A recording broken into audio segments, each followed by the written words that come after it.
And we are live. Thank you, everybody, for joining tonight's episode. We are now at episode 26. Hope everybody had a great week and everyone's thawed out from the big freeze. Um, Most of our listeners are from Florida. Some of you guys will be out of state. It was cold in Florida this past week or so, at least by our standards. We even had some flurries in central and northern Florida. So that's about as exciting as it gets outside of hurricane season. But everyone outside of Florida, if you got in snow and ice and all that, hopefully you guys are able to thaw out and hopefully this cold weather will subside soon. And you guys don't got a bunch of broken pipes or what have you. I know some people in Florida, we got a bunch of frozen iguanas falling out of trees, a bunch of people suffering some crop issues. But all in all, everyone's doing pretty good in Florida when it comes to that. All right. So tonight's episode, we got two different kinds of segments. One, we're going to do like a year in review, how things transpired over 2025 regarding the podcast, the networking, and the meetups and stuff like that that we all do, things that have happened with our personal preparedness, and the outlook for 2026. What are we going to do differently? Do we got, preparedness fatigue or what have you?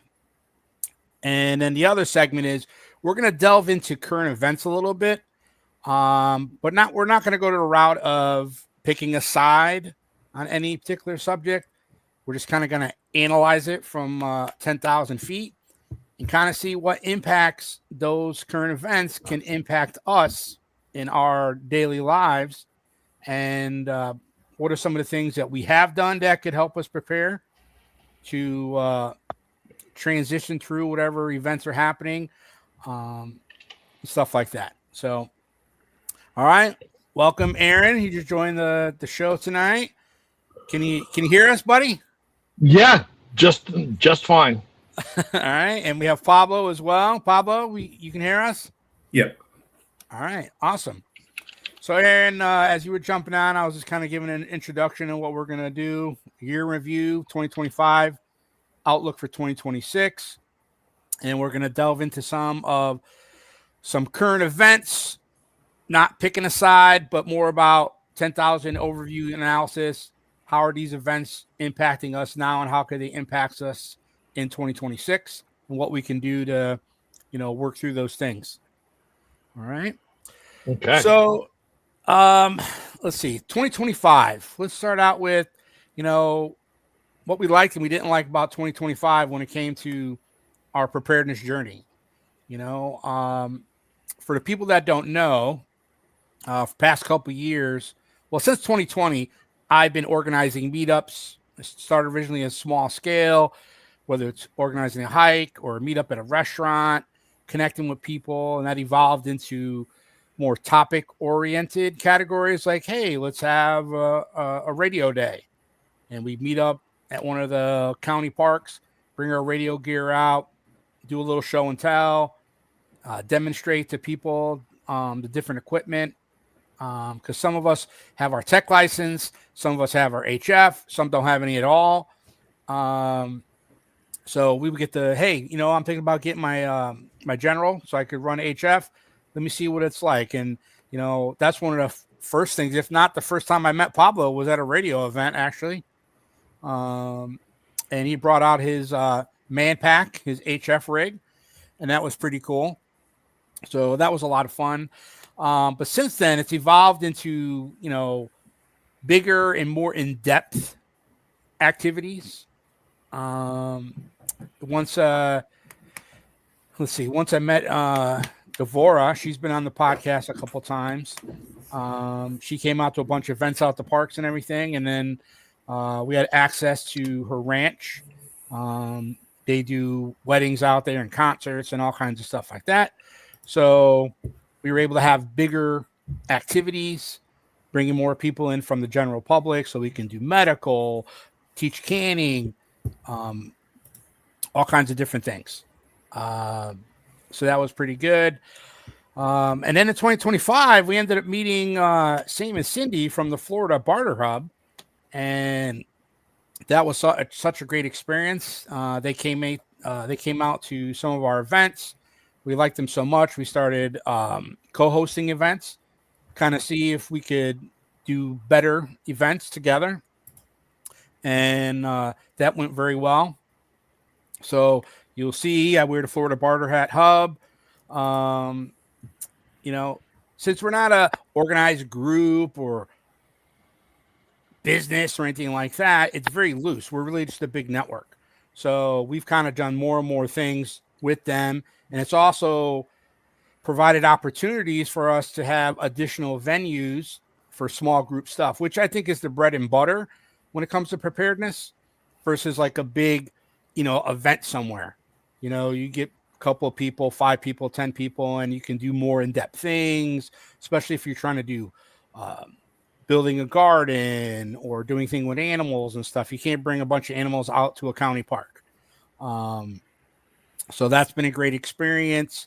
It's also allowed me to have more time to do the podcast and other DIY activities that I've had on deck. So that's all been good. And I've been able to get back to my roots, which was hiking and camping, and meeting people up for lunch, to talk shop and just kind of see where they're at and what their interests are and stuff like that. So 2025 is brought that on. So it's been a pretty good year. Pablo, what about you? Why don't you give a 2025 review of what your preparedness journey has been like? Yeah, I was able to make some changes based on what happened in 2024. So, like, I improved systems or backup systems for power, both gas and electric. Um, didn't get a chance to really use them last year, which is good and bad. Mm-hmm. Rotating gas, like getting into a rhythm of like rotating this gas that I store. Like every 3 months, I charge every single device and battery pack I have, make sure everything's charged. I've been making some changes with my radios. I found out about a radio brand that has some very cool features. So I'm still playing with that, both for the purpose of being more efficient, being able to get someone else that is not very technical to have a better experience with the radio. And then I'm still looking at a potential of having a little more privacy with digital modes. I haven't had a lot of time to play with it. And then I've been playing with Derek with HF radio that I don't have it here, but it's tiny. It's like almost the size of a phone. It only does digital modes, but the cost of entry is much, much lower. So it feels like a very good option. Unfortunately, a lot of people get discouraged by HF because everything is just so expensive. And it doesn't need to be. So we're kind of playing with this radio, see what kind of results we get, and see if we can get a decent level of communication long range, because Derek lives pretty far away. So potentially having a way to communicate really long distances that's fairly cheap and easy to use, it would be a really good option. Very cool. All right, Aaron, what about you? My passion has always been hands-on stuff, and that's where I saw the greatest successes back in 2025. Way back in 2025, a whole month and a half ago. But getting people out there, getting people offline, getting people to really focus on the real life aspects of this. And, a couple of my greatest successes, I'm helping a buddy put in a food forest right now. By helping him, I mean, I'm dumb grunt labor.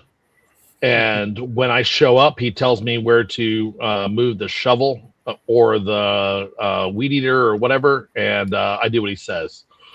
But I'm learning a lot on that, and kind of,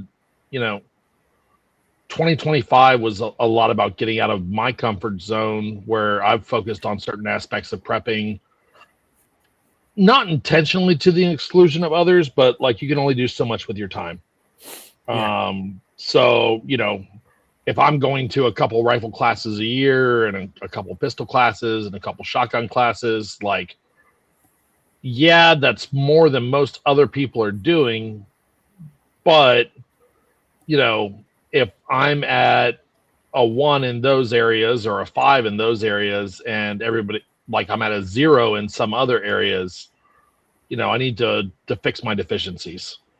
Yeah. So getting into the gardens, getting into doing the labor swaps with people, that's really paid off. Yeah, that's social capital. That's what when my first introduction to bartering in a real sense was Sam and Cindy, and they've done a couple of things for me, and social capital, that's what I like to call it, and you're bartering for goods or labor or whatever the case may be. Someone comes and tears some trees down in your yard, Yeah. That's what Brendan just recently did for me. I've been bartering with him for some of my skill sets, and he came over and did an absolutely great job on my backyard. And that's phase 1, according to him. So I'll defer to his superior knowledge. I don't have the heavy equipment, and I have a little bit of a construction background, but it's mostly enough to know I don't want to do it. Yeah. Well, it's amazing how these things can line up because, Brendan loves to do all that stuff. And now he has those new toys that he's learning how to use. So it's making light work of, taking down those trees, moving some dirt and what have you. So Absolutely. It was good that it lined up for you guys. Yeah, good points on, deficiencies and stuff. Part of the motivation for me with the transition we did the last couple months of 2025 and into 2026 is when you're hosting all the time, you never really get much opportunity, or you don't really get as much quality time to jump in like the participants, So I encourage everyone to sit there and host meetups and, events and stuff like that, but also balance it out. Have other people help you out while you're at the event and you're hosting, have people take turns just so you can also be the student when the mentors are there to, teach about the skills or demonstrate different things. So it helps keep the fatigue of event fatigue, I'll call it, from occurring, where it's just like, hey man, I'm doing all this work and what am I getting out of it per se? That's kind of like the catch-22, right? You put on trainings that you wished you could go to. Yeah. And everybody gets to show up and enjoy a lot of hard work on your part that they may think they appreciate, but they don't really understand how many hours goes into an event most of the time. Yeah. And then you're looking at everybody going, guys, pay more attention to this. Like, this is awesome. And they're like, yeah, no, it's really great. And you're like, no, this is the best thing ever. You're not giving me what I want out of this. Oh yeah. Well, with 2026, I like evolution. So ever since I've been doing all the preparedness and events and everything since 2020, every year there's always evolution. You have to. You learn new things, you experience new things, you end up meeting new people, or you want to find new people because people, they taper off, they lose interest, life gets in the way. So it's a natural progression, So for 2026, I'm like, I want to evolve the podcast. This is like a shoestring budget type of thing. We all volunteer. There's no revenue, We do it because it's a passion of ours. We like it. We love talking shop and bringing new people in. We have like 107 subscribers, and I'd like to grow the channel more, and there's a couple different ways to do it. You could do more content, different kinds of content, and do shorts and reels and all that stuff. But it all takes time and effort, and you got to find what is real. I don't want this to feel like a job, so I'm always trying to find ways that I'm doing things that I enjoy it. It's fun, because that never feels like work, as my grandfather used to say, you don't work for free. I would tell my dad, hey, why don't you go volunteer? Because my dad's retired. And he'd bring up that quote from my grandfather all the time. But money is not always the fulfillment that we need. If it was, we wouldn't be doing any of this stuff. So for 2026, I want to evolve the podcast. I've got some new gear that I'm going to be hooking up and do a little bit more outdoors, more live action type stuff. So I want to make that great effort, even though it takes more time. I'm going to get back to my community building roots of getting people to go out and hike and camp, meet up for lunches, bring new people into the fold, whether it's for preparedness or just topics like I like solar stuff, DIY. I think it's, interesting to go beyond just buying an EcoFlow or a Pecron, okay? Because I know Pecron is Pablo's favorite, and I love EcoFlow stuff. But I want to learn how to, cut the cables and put the new connectors on, and understand, better. Like I understand, don't have more wattage go through your wires than it can handle and what have you. But I want to be more in depth about it and also share that with other people, because you can go and buy an EcoFlow and some solar panels, but you can do so much more if you're buying, a charge controller and the wires, and you can customize it in such a better way and have some different layers to your system, just to give an example. So that's going to take a little effort, and I want to dig into that. But building community overall, this space is dominated by people that are either in the middle, like moderate, Republicans, MAGA, America First, or what have you. Okay. But there's actually a lot in the middle that goes on to the Democratic side and the left leaning and what have you. So most people will not realize that. But I do, because my hands are in the mix.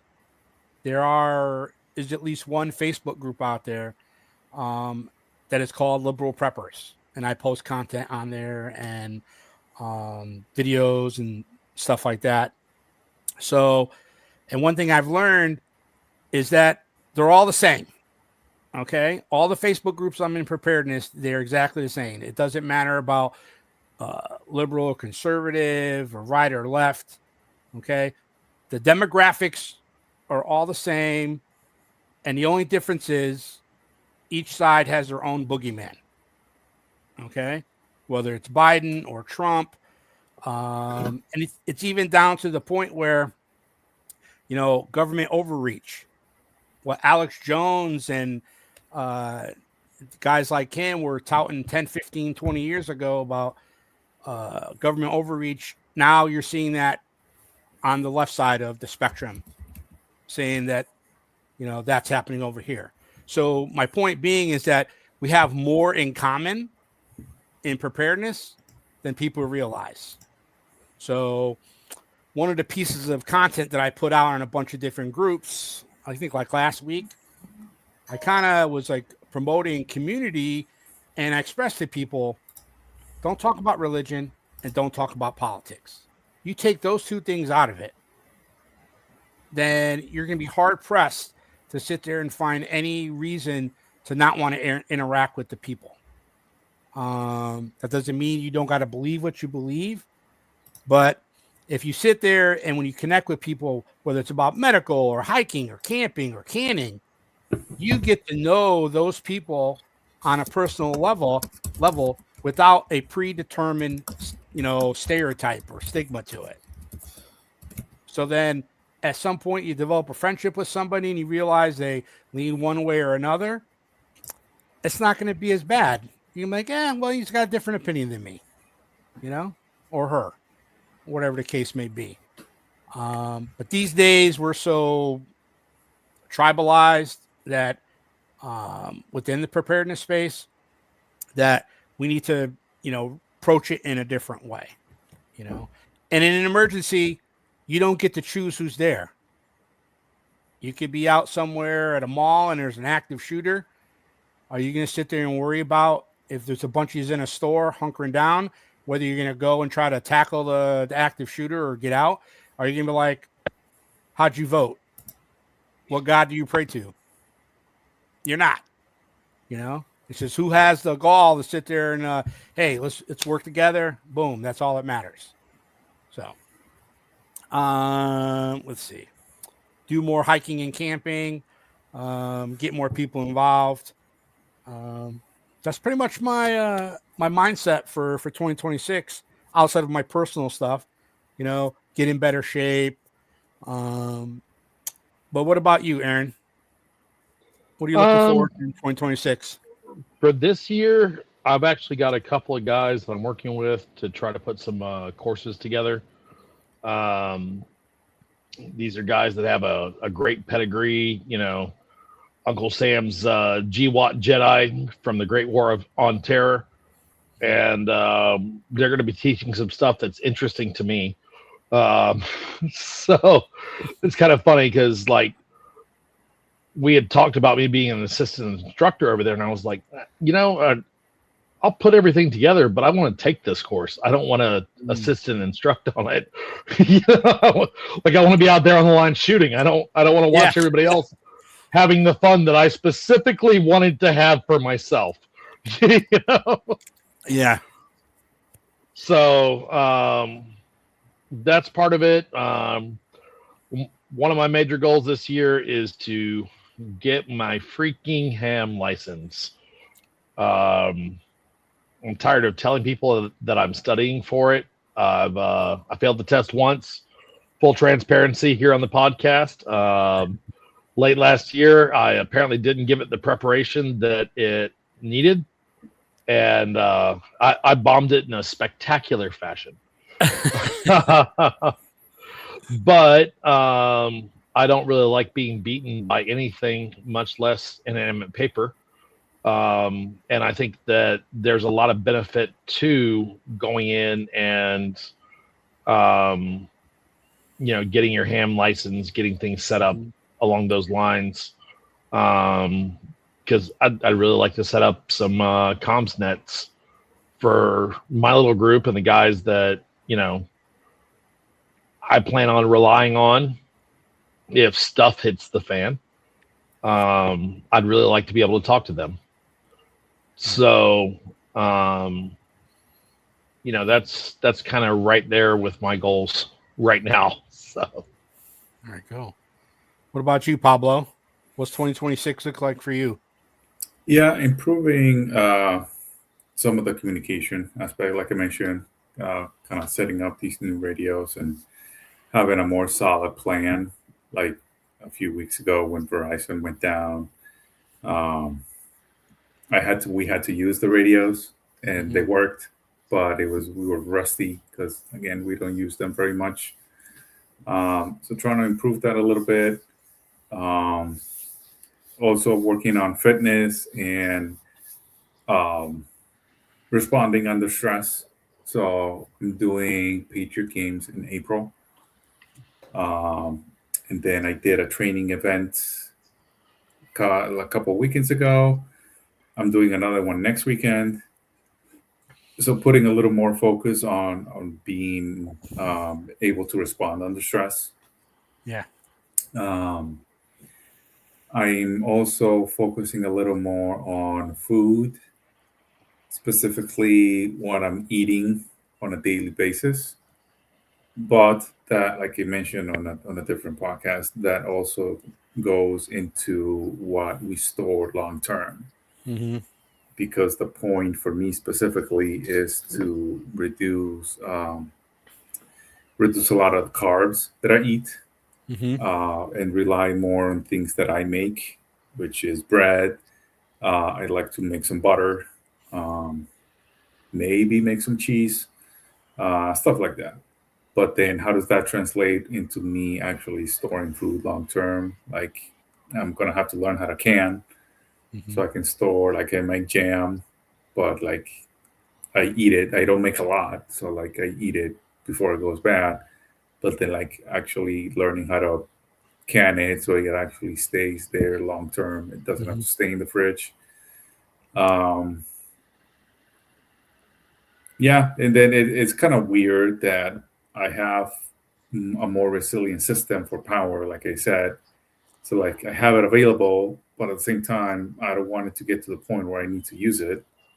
So it's like, yeah, I have it, and I kind of want to see if everything works, but at the same time, I don't want to be in that situation. I don't want to be uncomfortable. I'm Mm-hmm. prepared to be uncomfortable, but I don't want to be. Um, so yeah, it's mostly that. Learning how to grow a little bit more food. I am also going hunting at the end of the month. Oh Oh, wow. nice. So I'll see if I actually get something. Hopefully I do. And then that's going to move on to being storage long term. Like at that point, like I'm really going to have to get a chest freezer so I can store all that meat, hopefully. Um, I did talk to my neighbor. My neighbor has a fishing boat. So he said he would love to take me fishing. Um, he's had some health issues and he's recovering. So it's kind of a little bit on hold. But the invitation is there. The drive is there because I don't know how to fish. But that would be another resource for food, is being able Mm-hmm. to fish and actually eat what we catch. Yeah. So hopefully I can make that happen later this year. You know, fishing is such a great community building experience. You know, when I was a kid, I would do it, and I really couldn't appreciate it because it was like my dad's like, "He's got to be quiet," you know. But for me, as an adult, when I've gone fishing, I've gone with a buddy of mine, and he chartered a boat a couple times, and we'd go out in the ocean, and you got captains there that'll sit there, they bring everything, the bait, the rods, they bait it for you, they'll even cast it for you. So that after a couple times, I was able to do it by myself. But it was fun. It's kind of meditative in a sense because you can sit there and you're just out in nature, breathing the fresh air. You can have some conversations. To me, it was a little bit different than sitting by a lake, you know. But it's a good way to pass some time and relax. I'd encourage people to do it. You know, you're always seeing people, even in the retention ponds, like in my subdivision, people are always trying to go fish. Now, I'd never eat them from there, but most of those people, I think they throw them back. So it's something that's been around for a long time. If you want to hang with somebody and chill, it's a great way to do it. It also brings a good survival aspect to it. If you go and fish, because fishing's different in a lake than it is in the ocean. So Aaron, have you done a lot of fishing in your life, or? I grew up doing it. I don't really like fish to eat. I prefer most of my food to be four-legged and make a noise. Um, but in a scenario where I am eating for survival, not eating for my palate or eating for my preferences, I have no problem with that stuff. Like that was when I was growing up. Everybody kind of asked, like, what do you like to do for fun? And it was always hunting and fishing. And that was like one word, right? It was just hunting and fishing. Yep. And we were a little weird. My dad was not the great outdoorsman by any stretch of the imagination. So we were the weird ones in our little southern community because we didn't go hunting and fishing as much as everybody else did. We did a little bit, but it's something I've definitely enjoyed over the years. If I have a choice, I prefer to hunt. And like when it comes to prepping, I actually, I guess we can say this on here, like in a time and a place where the rule of law is no longer applicable, the ways to harvest animals is how our ancestors did it. So a lot of those ways are outlined in the Fish and Game booklet that they give out under poaching and things you can't do. So being aware of those, even if I would never tell anyone to break a law, especially not on YouTube. But even if that's something that you're kind of looking at and, thinking, I might have to do this one day, it might behoove you to be aware of some of those ways that were higher reward for much less time and risk involved. Yeah, I know in a lot of the prepper fiction, they're always talking about hunting and be able to sustain or bring food. But realistically, hunting and fishing are not going to be able to provide sustainment for a large amount of the population. It might be easier or more likely to get more people sustained from fishing in the ocean because it's so vast and big. But you may have to go out a little bit. But there's only so much wildlife out there that we eat. And depending on where you're at in the woods, after the first couple of deer get dropped, they're going to be worried about humans, and then they're going to go deeper into the woods. So then you got all the other hunters out there who are not going to be wearing high-vis vests and following protocols and staying away from the hiking trails or whatever. So I think it's a good idea for a supplement, per se. It's my personal opinion, but it should not be considered a mainstay by anybody. Just logistics just don't work out that way, especially for us suburban guys. Now there's deer around here, but not enough to, there's hundreds of people that live around here, maybe 1,000 people, maybe more. So I think the more rural you are, then hunting is a little bit more viable. So how's I'm just using deer as an example. How is the deer population out by where you guys live? I've never seen any. Never seen any?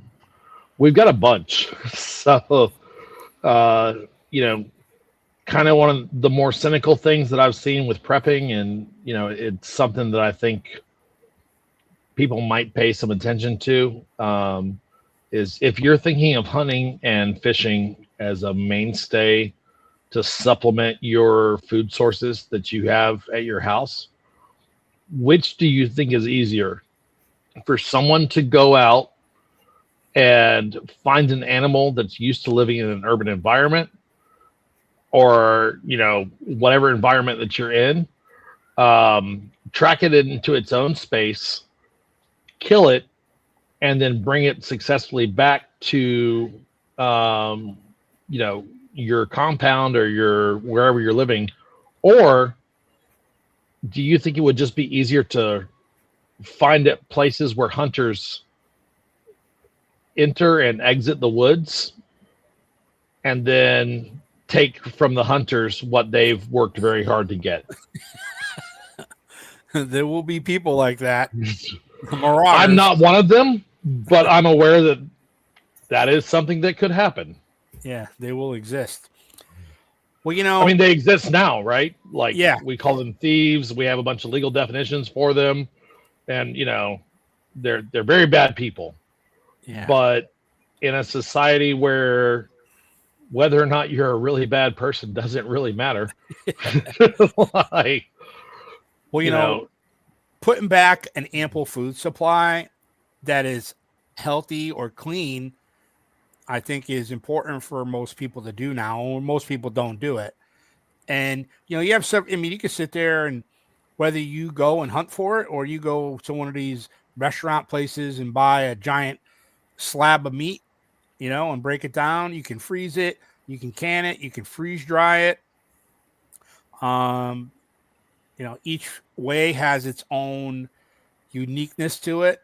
What will be preserved when it comes to the texture and the flavor and what have you. But I think putting food back those three ways, I think are great, for long term, there's plenty of different ways to preserve meat, smoking it, salting it, and all that stuff. But stuff that's like sealing it up so you don't have to worry about dust and animals and pests and stuff like that, then, those three things I mentioned are a way to go.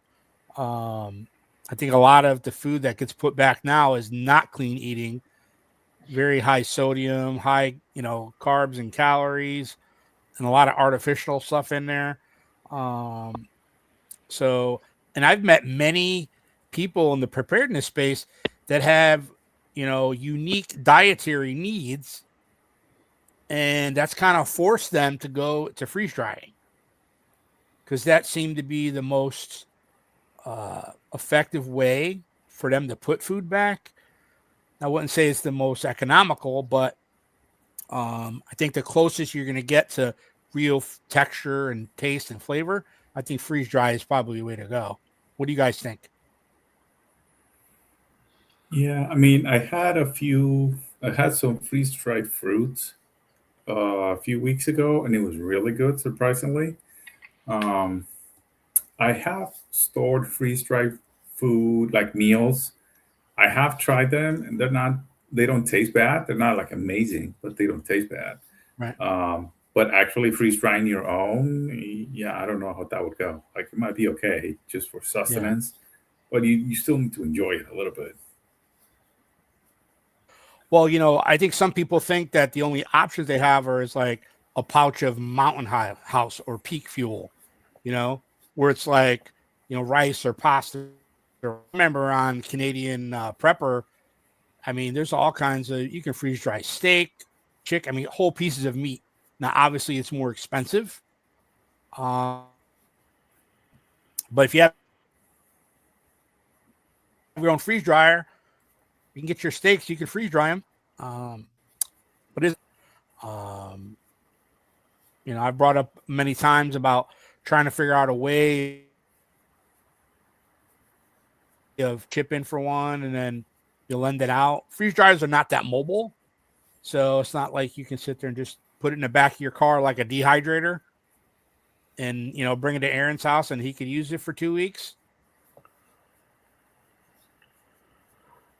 Everything has some challenges, but that's part of what we do is try to find solutions, workarounds. You were saying something, Pablo? No, it was Aaron. Oh, it was Aaron? Oh, okay. Sorry. Aaron, you were saying something? Yeah, I've looked at the freeze drying stuff, and I've talked to a couple of guys that have had freeze dryers that they've invested money in, and like the cheapest initial investment that I've seen on a freeze dryer off of Facebook Marketplace was one that somebody wasn't using anymore, and it was about $1,500. It's not hard to spend $7,000 on one of those things. Yeah. And at the end of the day, one of the things that everybody kind of seems to forget is that preppers are cheap, man. Like, as a group, we don't just throw money at stuff that we, think is beneficial or anything like that. Like if you tell somebody, hey, you have to spend $7,500 on this capability, like that's a very small segment of the prepping population that'll do that. Yeah. Go ahead. 3,500 to 5,000. So that's a good happy medium say if you get a new one from Lowe's or Harvest. The thing is, you drop the money for that, you still got to buy the food. So, and the point being is, if you're going to drop, say, $3,500 on a freeze dryer, and then all the food, and you got to sit there and ask yourself, well, how much am I going to freeze dry? Because it might just be easier and cheaper to go to one of these companies that freeze dries the stuff that you want, whether it's fruit or whatever the case may be. And how long do you want it to last? Because it'd be even cheaper to go buy a 10.5 cubic foot chest freezer and go and freeze all your steaks, ground beef, or whatever that you want to do. You know, it just all depends. Are you talking 6 months out? You want to have a year's worth, a year and a half? Now, if you have a farm, you have animals that you can process on a regular basis, that changes the calculus, you know, but then there's costs incurred of raising the animal. So, yep. I think they probably sold, I'm just exaggerating here, but so many people I've seen in videos, I think so many people bought freeze dryers to make candy, to freeze dry candy, and to sell it at farmers markets or on Facebook. Mm-hmm. Okay. Versus actually doing it for preparedness, you know? And, you know, it was a hot thing at first, but then, you know, everyone was doing it, you know? And then how good are these people that are doing it? Because when they're just doing it for the money and they're not thinking about, well, I got to eat this, then maybe they're not going to be, you know, making sure that all the dials are tuned in properly, you know? And it's just candy. What could go wrong? You know? So, yeah. We've had some of that freeze-dried candy from the farmer's market. Those were the most expensive Rice Krispie treats I've ever bought.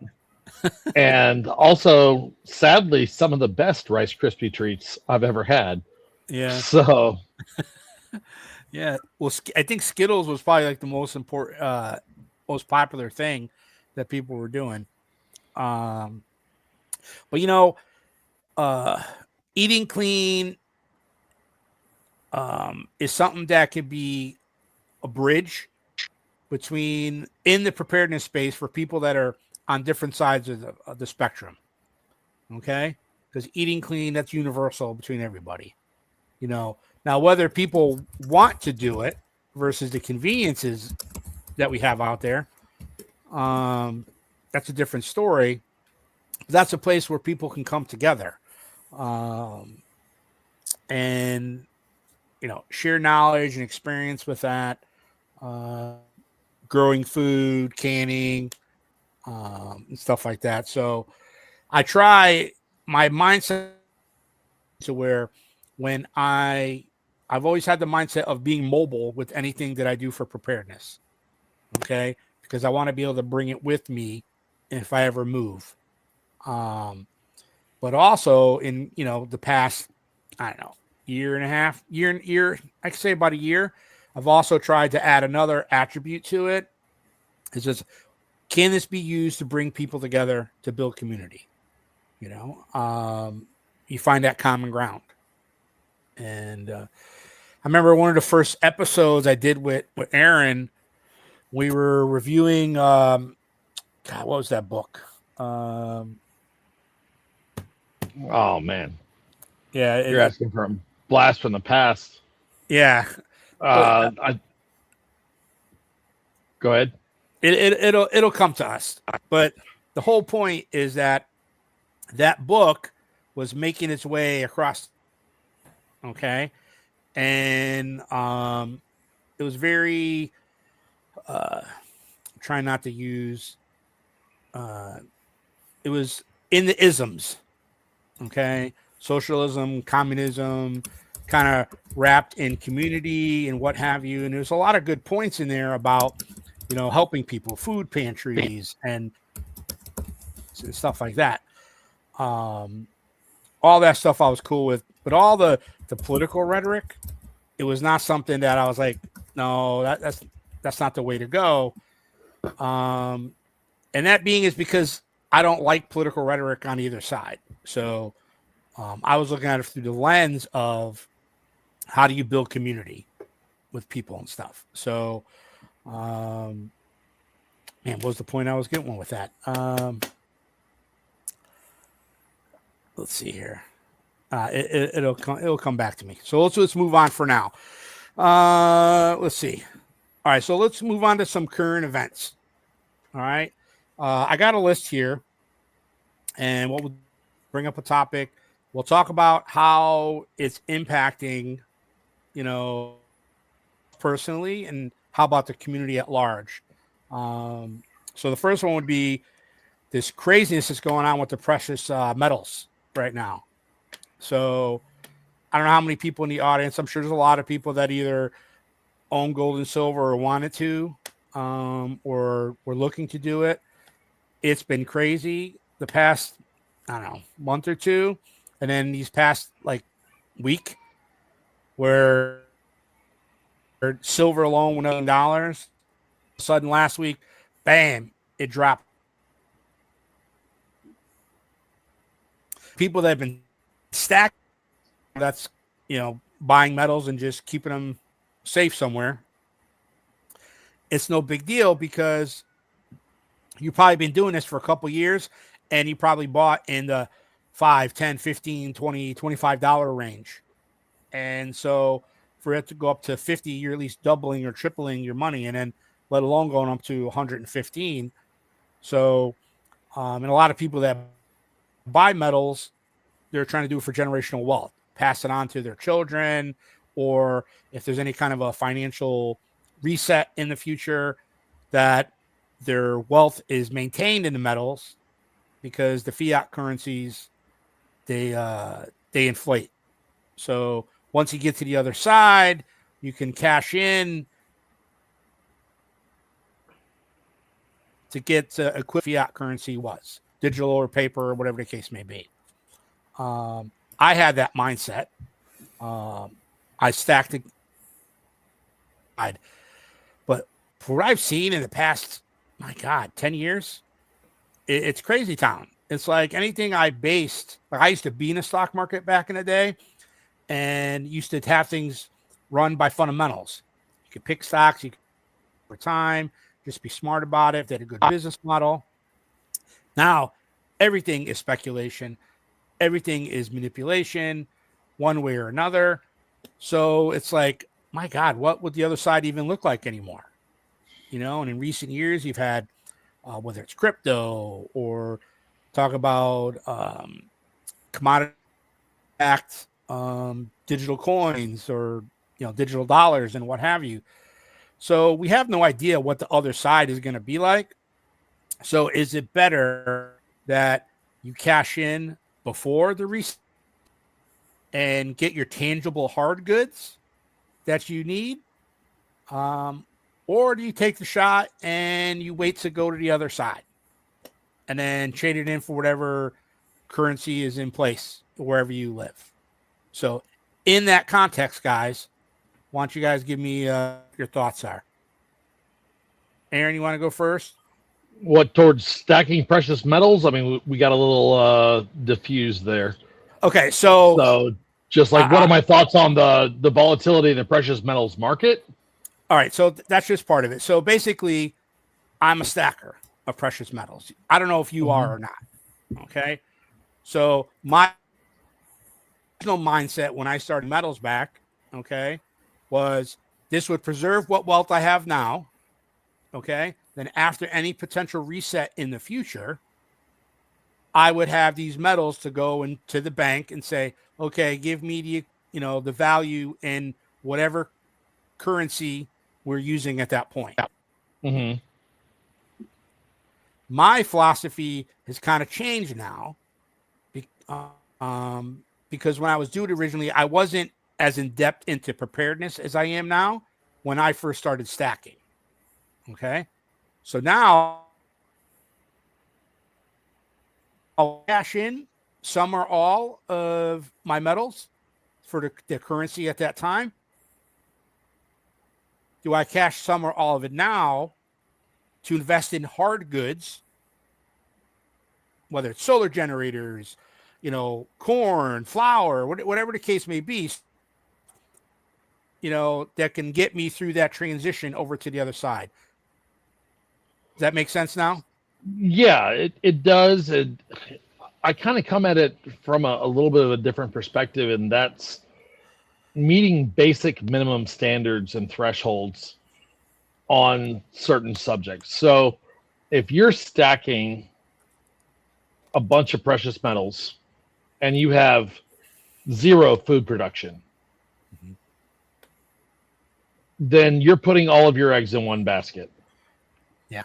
And you're betting that someone is going to value the precious metals that you've stacked in a crisis more than they value the thing that they can eat.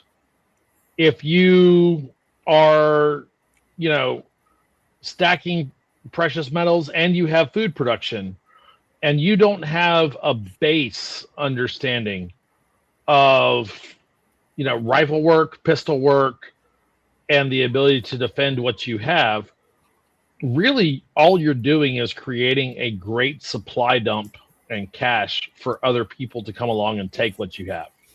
Yeah.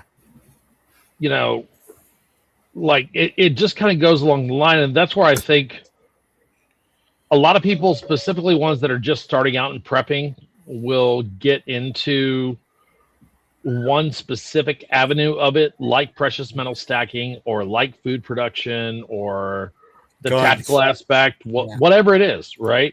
Yep. And they'll focus on that to the exclusion of others.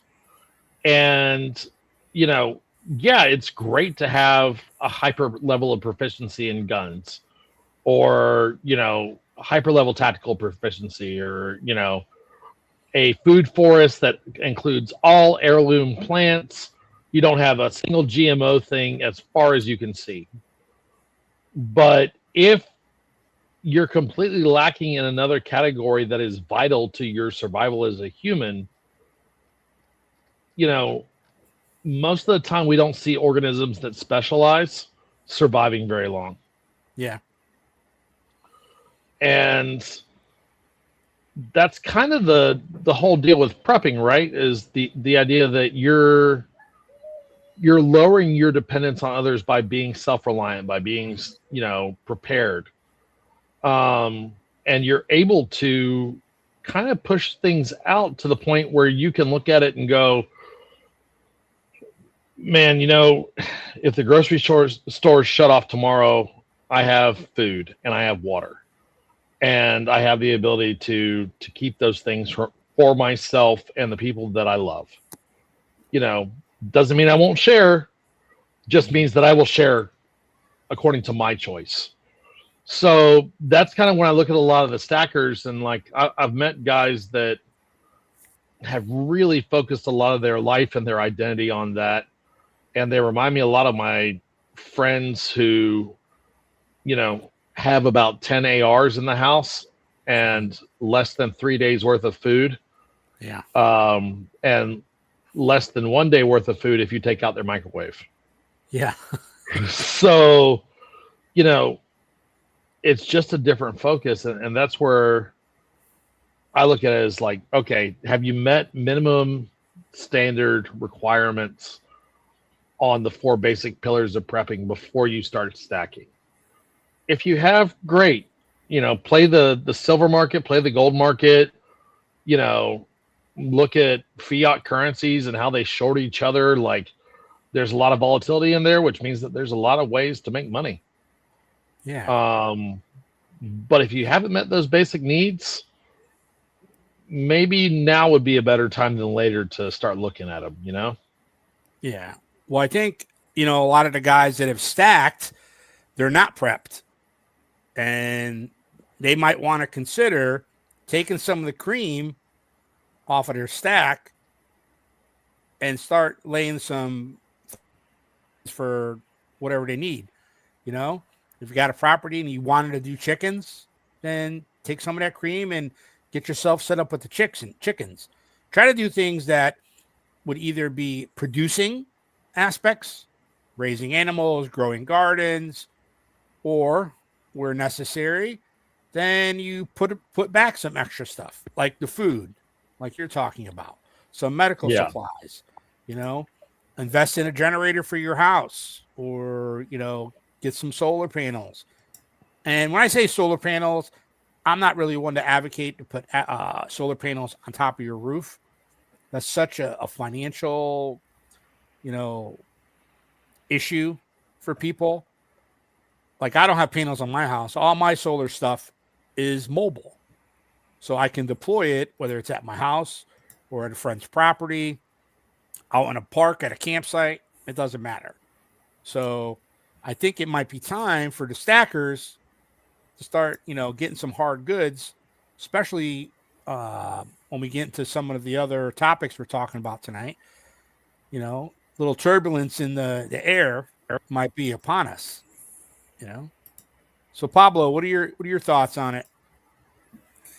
Yeah, there's a lot of, based on what you guys just said, there's a lot to consider, because if you, like you mentioned, if you're stacking but you don't have food or water or anything else, yes, you could sell some of it to get some of those resources, but at the same time, like, you actually have to be committed to it. And when I say committed, I mean, like you mentioned, like, just get some chickens. It's like, yeah, you can sell some of the silver or whatever and get some chickens, but that all requires a lot of work. Like, if you're not committed to actually doing the work, then there's no point. Yeah. It's like Nancy was saying, it's like, I've always wanted goats. I want to get some goats. And then I actually looked into it. It was like, well, if you do get some goats, you technically have to milk them twice a day at the same time. That's a lot of work. Yeah. And if you want to take a trip, a vacation, or whatever, then who's going to take care of your goats? Yeah. So, like, are they a good resource? Yes, but it's a commitment. Yep. Like, for maximum milk production, milk them twice a day. For minimal milk production, you have to milk them every single day. And you have to do it properly to avoid diseases and a bunch of stuff. So, like, yeah, you really have to be committed to actually do that. And then, just general advice for someone who actually wants to get into stacking, like, that cannot be your only resource. Like, Right. avoid the problem that you're mentioning. Like, I actually took advantage of the dip that we had recently, and I got some more. Because that is the same thing with crypto. Crypto dropped. That's my cue to get more. And I do it as I'm able. Like, I'd like to do more, but that's not the only thing I'm doing. Like, after the Stop the Bleed class that we had, Phil reviewed what I had. It's like, you know what, you should probably change this for that, and then you need a little more of this. Like, you know what, you're right. So I set a little bit aside. I improve. I got some more medical supplies to improve what I have based on feedback. So, like, okay, so a little bit goes here, a little bit goes here, a little bit goes to crypto, a little bit goes to silver and gold. So, like, yeah, it's important to do. I mean, from my perspective, it's just long term. I'm not planning to just sell it because I need to eat. If a reset happens, then I'll be in a better position at that point. Or the other thing to consider, which I plan to look into this year, is if things get really, really bad and you actually have to use the silver as currency, having a 1 ounce coin is not very good, because you can't easily just cut it in half or in fourths or in eighths.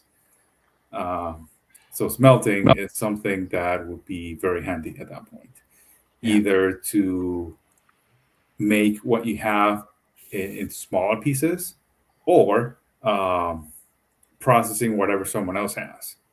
So if someone else has a dinner set, silverware, whatever that is, either pure silver or half silver or whatever, like, they can bring it to you. It's like, hey, I'll process this for you, try to refine it a little bit, and then give you back little coins, medallions, squares, whatever, so you can actually use. I mean, if you get to that point, then things are really, really bad. But, like, if you can do it, then you're on top, because you can handle your own stash, and you can help people do their own stash. And at that point, you're bartering. Okay, I'll do this for you, but I'll take either a little cut of silver, or I'll exchange you for some eggs or some meat or whatever. Yeah, good points. You know, one thing that I learned, you know, because I've been holding on for mine for a long time, never really thought too much about like, well, what if I want to sell some? I could bring it to a coin shop. My dad had sold his metals a while back, but to me, I was always thinking I'm just gonna hold it to the other side. But then when I started thinking about maybe I'll peel a little bit off and get my investment back, you know, and the rest is gravy and let that ride. When these prices were going so high, but then I started to learn how everything worked. So for me, I bought mine online several years ago over time, dollar cost averaging, okay, stacked. But my plan was always to go to like a local coin shop and to sell them to somebody. Okay, when we got to the other side or to the bank or whatever the case may be. Because on the other side, to me, the odds are would be whatever financial institution the government is supporting would be the place where you'd be able to exchange. Okay. So when I was watching videos to see people were trying to go and sell their metals, a lot of the coin dealer places couldn't buy the stuff. And so it got me to learn the process. So basically, for example, if I go to the coin shop and I want to sell, you know, my bars, now that coin dealer might either keep a couple in his case, or he might sell them to a wholesaler, so the guy above him, or send them to a refiner who will, you know, melt it down into whatever product they want to give to the bank or whatever the case may be. Same thing with like the sterling silver. You bring your grandma's silverware and stuff like that. All that stuff goes to the refiners, but it's a process because it's not pure silver. There's all these other impurities in it versus like my silver is 0.999. So I'm not worried about that. But if you're bringing your grandma's silverware, it's got to go to the refiner. It's got a layered process to extract the silver out and get those impurities, and that takes time. So what a lot of the coin shops are running into is that the wholesalers stopped taking product from them, and so were the refiners. Or they're saying, okay, well, it'll be 6 weeks or 8 weeks. And it will.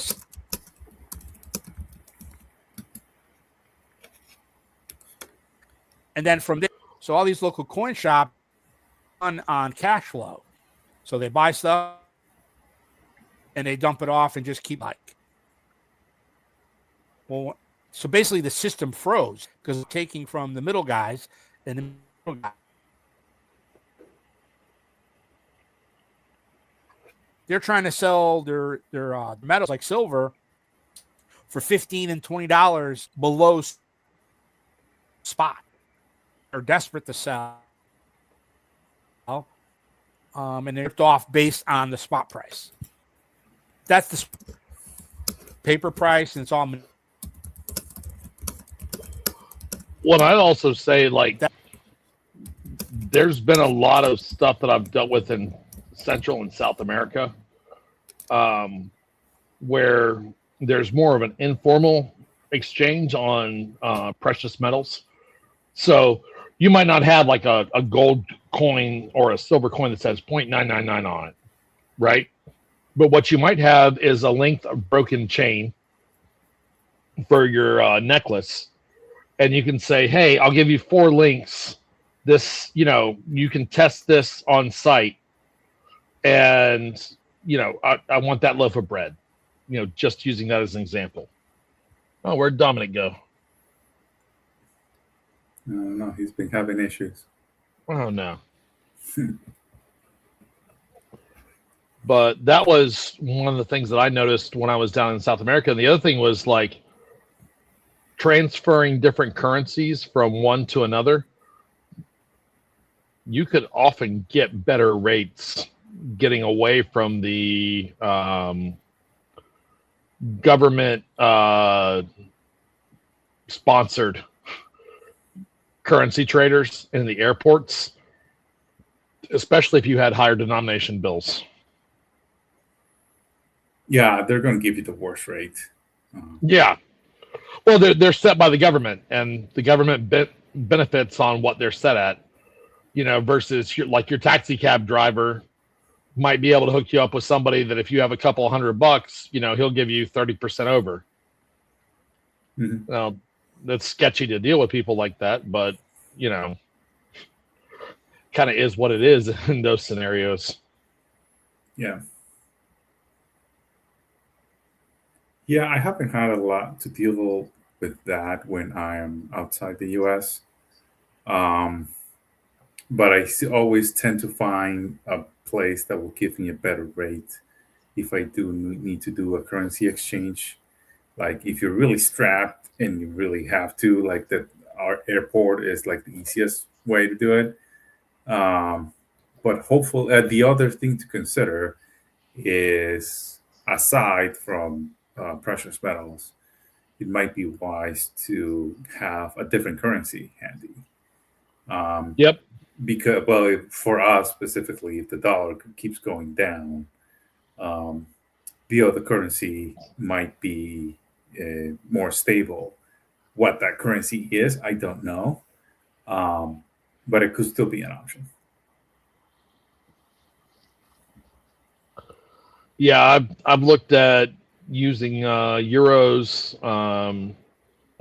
I've looked at using pounds. I've looked at American $100 bills have tended to work well in most of the countries that I've been to, which is not an exhaustive list, but like 6 or 7. Mm-hmm. So I kind of think that to some extent that might transport over here, or transfer over here to having, hey, we've got a couple of silver coins or some gold Krugerrands, and I've got a couple of $100 bills. What can we do for this? Like, here's current rate. And sometimes they work with you, and sometimes you get ripped off. Well, people say, "Oh, well, you out to some guy," or one-on-one, like you're getting on the street. But that brings in the risk, the security risk, because say you're buying some precious metals from somebody on the street, unless I don't know what the tool is called. Seen on some of the coin videos, there's some gun that they press against the metal. Mm-hmm. And it tells the purity and all that stuff. So you're gonna meet at the Walmart parking lot with your metals? So with your metal gun. A lot of the people that I met in Belize and a lot of people that I met in Belize and Mexico did very similar to that. And there is certainly some risk in that, but there's also, you're talking about the failure of a fiat currency and people going back to precious metals. At that point, once it starts becoming more normal, there's a little bit of an investment in, hey, if I say I'm a local guy, I say I'm going to meet you at a certain spot, and I get a reputation for ripping people off, how long is my business going to go? Or and when I was in Belize, like, they loved the tourist industry, and they loved it when people could come over there and have a good time. What they didn't like was headlines that tended to disrupt some of their other lines of business. So if you were trying to strong arm tourists or roofing them or whatever, you could find yourself floating in the Belizean River without a need for oxygen really quick. And that was it was normal over there. So I think there's a lot of benefit in learning how to navigate social groups, especially in this conversation. And and kind of figure out like what you can and can't get away with, being able to vet people, vet sources, because you're talking about social collapse, right? Like none of us are talking about rainbows and sunshine. So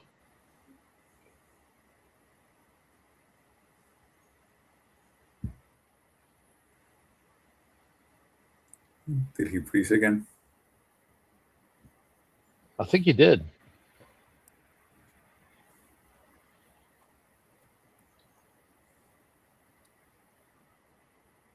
Yeah, no, his hand's been super still. Oh, there you are, Dominic. He's back. Kind of. Not really.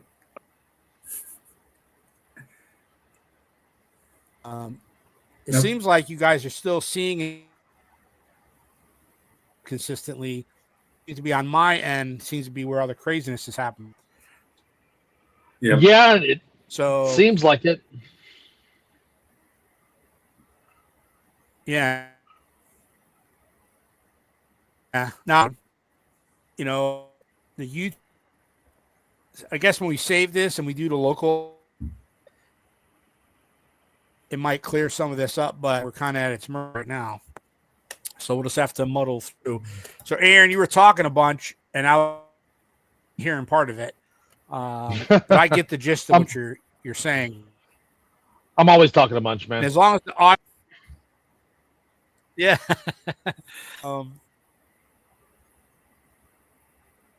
But yeah, no, it's be an interesting situation. So, the prices, and then people are buying a dip, like Pablo said. People, there's a lot of conjecture about what the cause is, whatever the case may be. In the end, it's all right. So if you got some cream, you want to scrape off the top, think this is the window to scrape some of it off. If not, buy the dip and just ride to the other side. I mean, Pablo makes a great point about, in the emergency, it's going to be challenging to sit. It's not like we're going to make change, key currency when it comes to, any sustained emergency. But people are going to have something worth. So what, a lot of people box or whatever the case may be. A sustained emergency cash is only going to be like, I don't know, maybe depending on how bad it, maybe, who's going to take cash? So if everyone's paying by debit card or credit card, who's going to take if the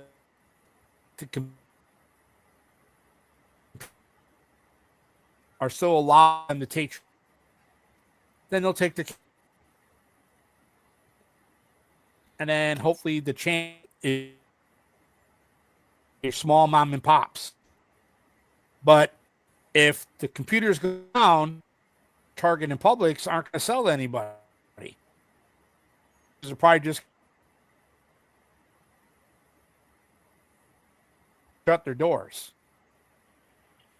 If the power goes Dominic, out, yeah, I'm catching about 1 word in 5 that you're putting out there.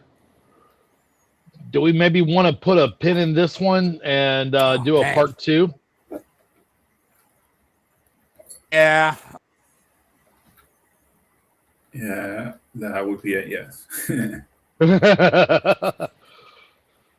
He's buffering. He'll come to a decision in a minute. It's a yes by default. That is the most IT thing I've ever heard you say, Pablo. So since we're having these technical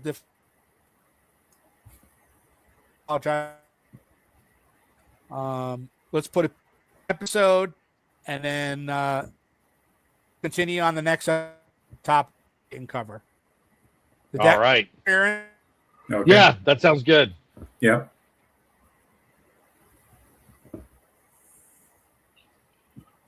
All right.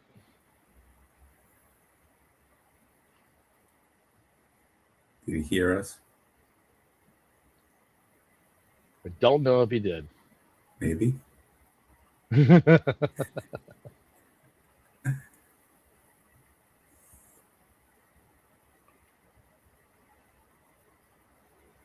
Oh, he dropped. Oh, Interesting. Well, he's controlling the stream. yeah. Well, it says I'm still uploading. So, Yep. Same here. folks, you get a behind the music biopic tonight. You get to see what happens when two IT guys and a caveman Neanderthal get on a phone and try to make a podcast. See, this is the case to switch to something like Starlink. I guess. I mean, I'm sitting a few feet away from my router right now, and I haven't had problem one. So, I have my computer running stuff for work and using the bandwidth, but still seems to be fine.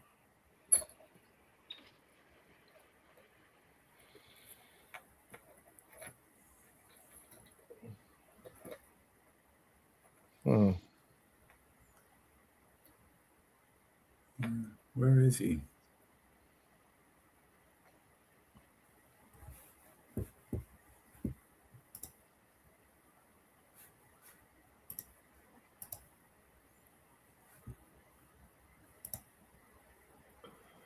do we both want to try to exit out and see if that'll get everything to save over?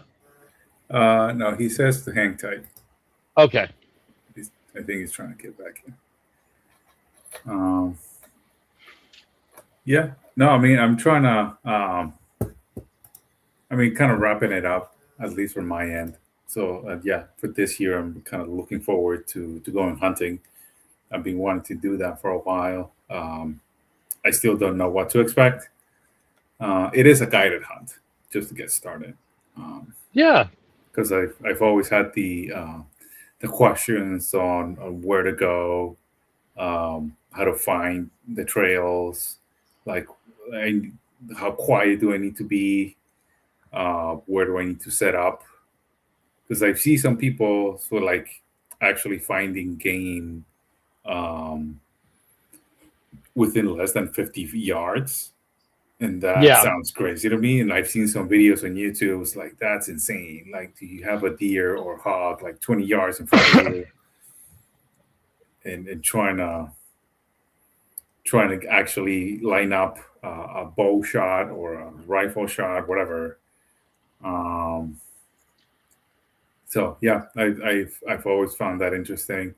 And then like I didn't actually consider what you said before. It's like if I actually manage to get something and I need to haul it back to my place, like assuming this is not a great time, like someone could easily just wait for me to come back with something and get me instead of getting the animal. Like I did all the hard work.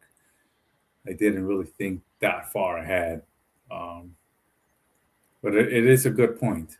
It's like it shouldn't really be a main source of sustainment,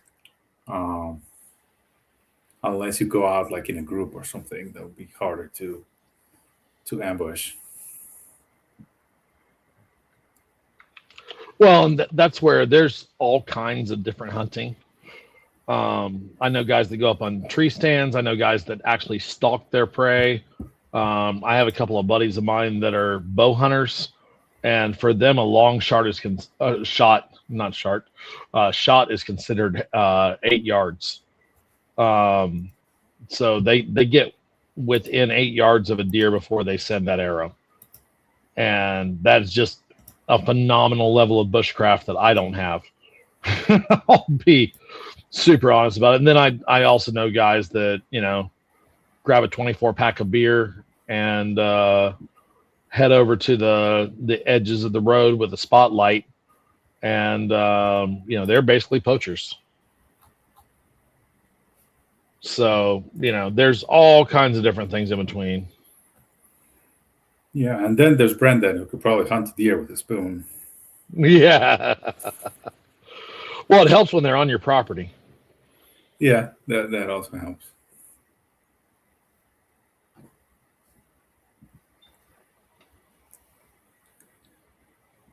All right, Dom said he was rebooting his computer. So, what did he do?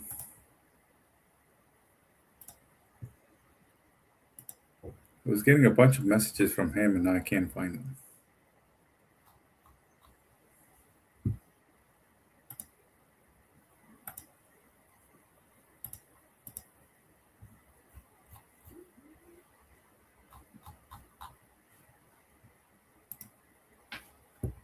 Oh, he dropped too.